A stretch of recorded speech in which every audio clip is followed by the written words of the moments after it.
And let's talk about Evie Ali, who recently appeared on Drag Tea, Sir with Matt, and did an interview. One of my friends was like, he don't like his show because he's trying to copy off of Joseph Shepard.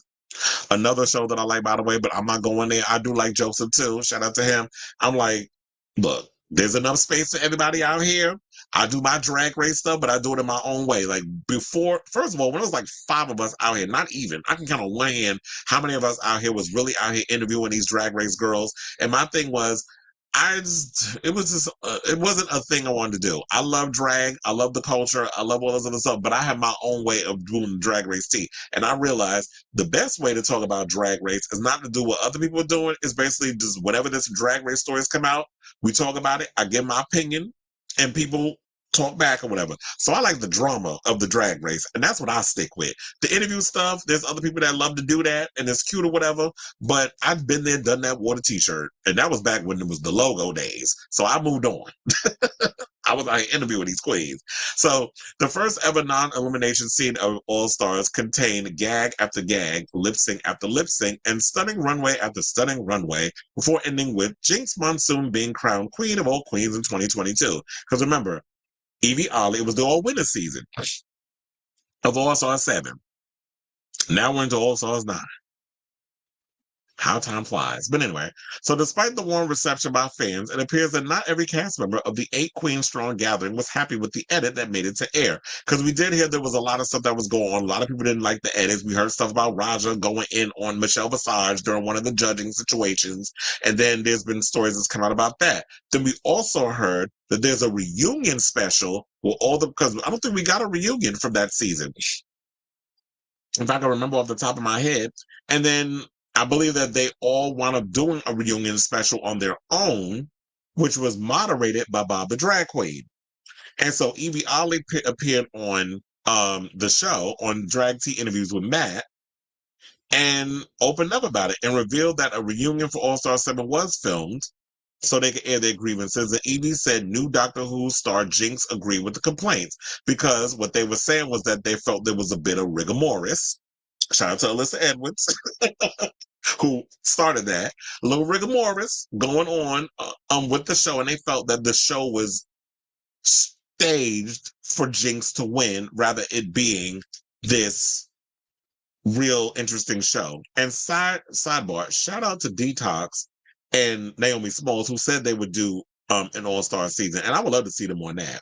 I definitely would love to see Detox come back and see where she's at in her drag career and all that stuff, and how she's evolved since her season, the last season she was on, where it was Rolaska Talks Part 2, and Alaska wound up winning that season. So I would love to see them two power winning because they was on Roscoe's the other day and they revealed that tea.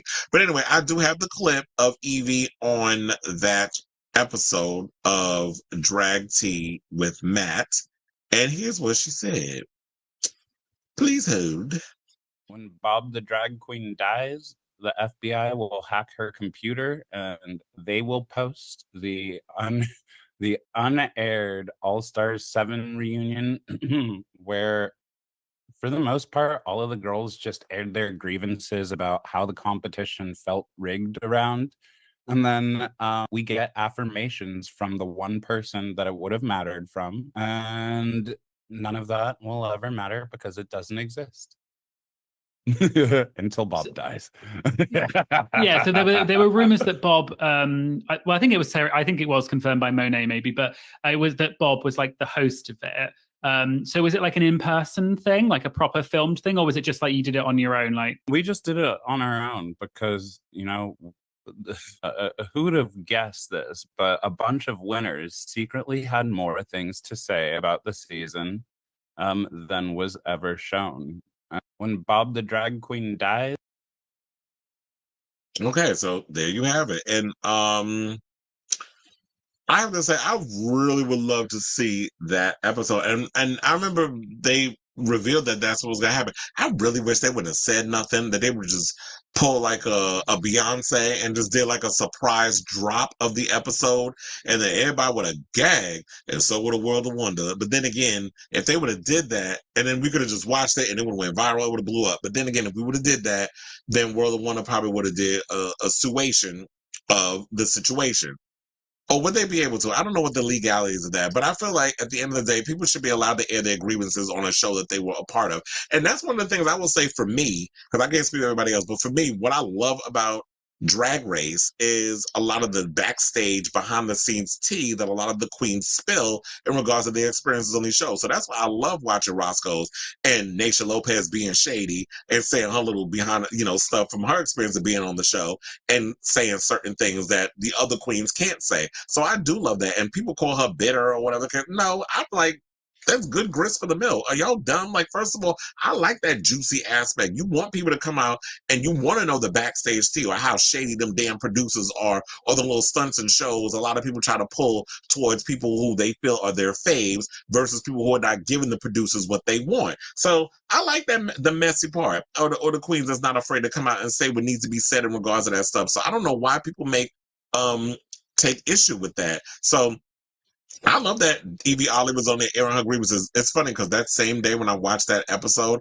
I had watched the previous one with Cynthia Lee Fontaine. I was about to say Miss Cuckoo, but we call her that too. But there was one with Cynthia Lee Fontaine that Matt did as well, and I was watching that. So I did a back-to-back situation of watching it. And I love watching the drag queen interviews because I feel like we get so much out of them. And to me, it's more exciting when you hear from other Drag Race girls who interview each other, so that when we get that experience or whatever. And I love the unfiltered ones. Like Yvie Ollie is like, I will stand on business. I'm not scared of nothing. I'm gonna come out and say what needs to be said. She has things coming out. I know she has a new book coming out, so I'm excited. I need to get my hands on that. I don't know if it's out already or if it's coming out, but I did see that she did advertise she has a new book coming out, so I'm excited to get that. And I love that the queens are all doing things outside of Drag Race, but they should be allowed to say their stuff. And if the judges are being messy and the producers are being messy, then why can't I express my frustration, whatever, or how there was the case of rigor mortis going on and that y'all rigged it for Jinx Monsoon to win. And I love Jinx Monsoon. I interviewed Jinx Monsoon back when it was hours before she was about to win her season. I interviewed her. So seeing that and everything, it's just like, I want her, I love Jinx. So I'm glad that she won the season, whatever. But if it's at the hand of producers doing shady shit and Jinx openly admitting, like, yeah, even though I won, it's like, you guys are absolutely right and your feelings are valid. It would be nice to see that instead of, the typical fandom, y'all getting a certain way about certain people y'all like. And when you hear the message from certain people, that could be a bit harsh or aggressive in the way that they say certain things, where I'm very straight with no chaser. And some people don't like that. It's like, I don't have time to beat around the bush. I don't have time to spare your feelings. This is what happened. I'm saying it as I need to say it, but people get mad at the way you deliver the message or based off of who's delivering the message. So I'm glad Yvie said what she said.